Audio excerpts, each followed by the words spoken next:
L'article 24.12 prévoit que les manquements aux engagements formels aggravant le risque suspendent la garantie. La suspension prend fin dès que l'assureur donne son acquiescement ou que l'assuré respecte à nouveau ses engagements.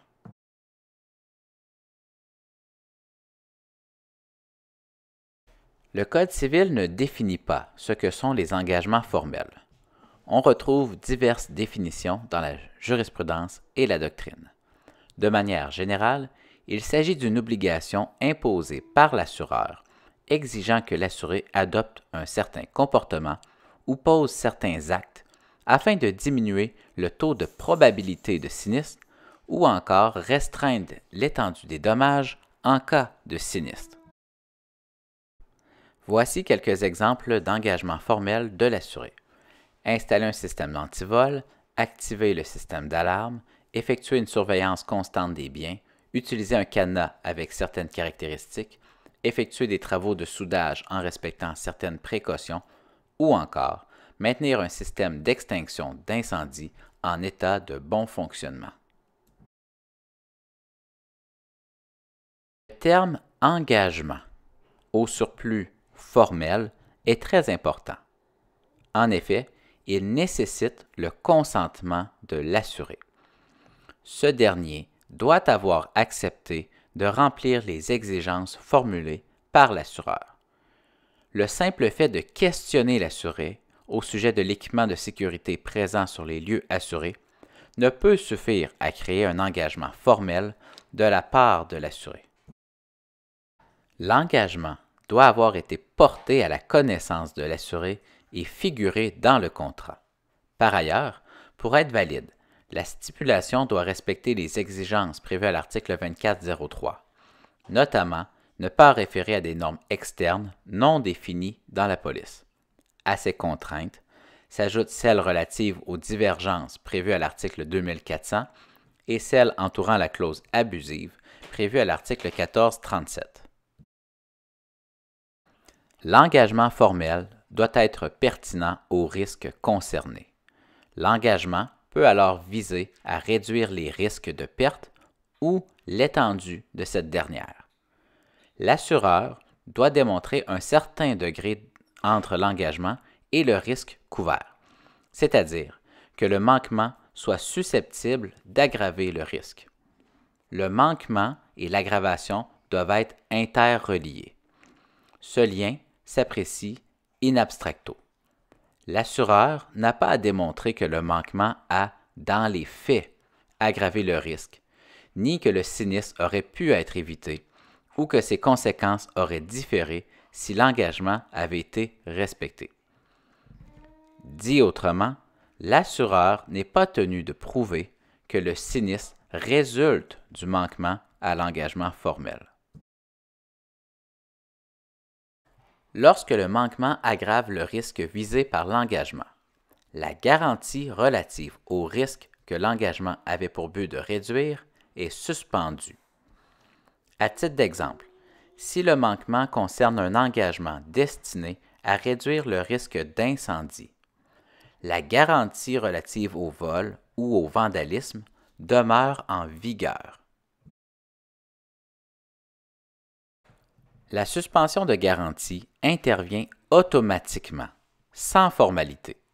Cependant, le manquement doit être antérieur à la réalisation du sinistre, puisqu'une fois le risque réalisé, la garantie est engagée et elle ne peut plus être suspendue.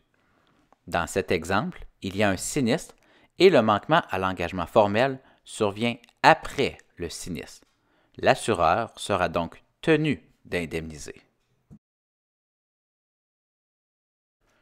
La suspension de garantie est indépendante de la connaissance ou non du manquement par l'assuré.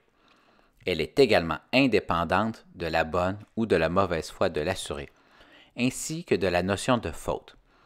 La suspension de garantie est opposable aux coassurés et aux tiers lésés. À l'instar de l'exercice de l'exception d'inexécution prévue à l'article 1591, la suspension de la garantie n'affecte pas l'existence et la validité du contrat d'assurance. Dans cet exemple où le sinistre intervient alors qu'il y a un manquement aux engagements formels, la garantie est suspendue, ce qui veut dire que l'assureur n'est pas tenu d'indemniser.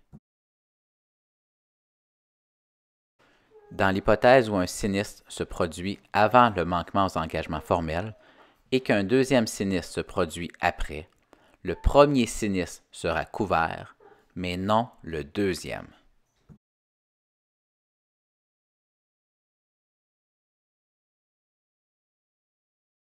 Conformément à l'article 24.12, la suspension de la garantie prend automatiquement fin dès que l'assureur donne son acquiescement ou que l'assuré respecte à nouveau ses engagements. Dans les deux cas, la garantie est alors rétablie sans formalité. Dans cet exemple, l'assureur devra indemniser l'assuré. En pratique, de par sa nature particulière, il existe certains points de friction entre l'engagement formel et la déclaration précontractuelle de risque, la déclaration d'aggravation de risque ainsi que l'exclusion de risque. L'engagement formel est avant tout une exigence imposée par l'assureur, souvent déterminante dans la décision d'assurer le risque ou non. L'engagement formel peut alors se rapprocher des éléments essentiels à la formation du contrat, notamment des circonstances en cause prévues à l'article 24.11. La preuve de la pertinence d'une circonstance dans le cadre de la déclaration précontractuelle de risque est plus exigeante que celle de l'aggravation du risque lié au manquement de l'engagement formel. L'engagement formel diffère également de la déclaration d'aggravation de risque prévue à l'article 24.66.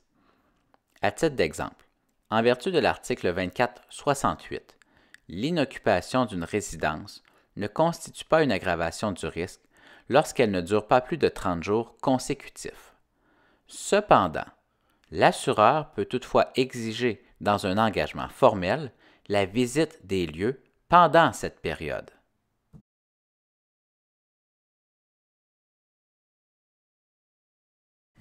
La différence entre un engagement formel et une exclusion de risque peut être ténue. Elle tient parfois à la qualification donnée par le magistrat. À titre d'exemple, la clause à gauche a été qualifiée d'exclusion de risque, alors que la clause à droite a été qualifiée d'engagement formel. La distinction entre l'exclusion de risque et l'engagement formel est importante, puisque le régime juridique est différent. En effet, l'exclusion ne s'applique que strictement et limitativement aux circonstances décrites, alors que la suspension entraîne quant à elle la suppression complète de la garantie.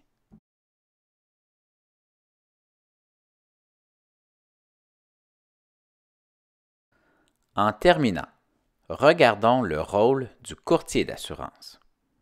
Le courtier devrait normalement informer son client de la présence d'un engagement formel dans la police en raison de la suspension de garantie qui intervient en cas de manquement.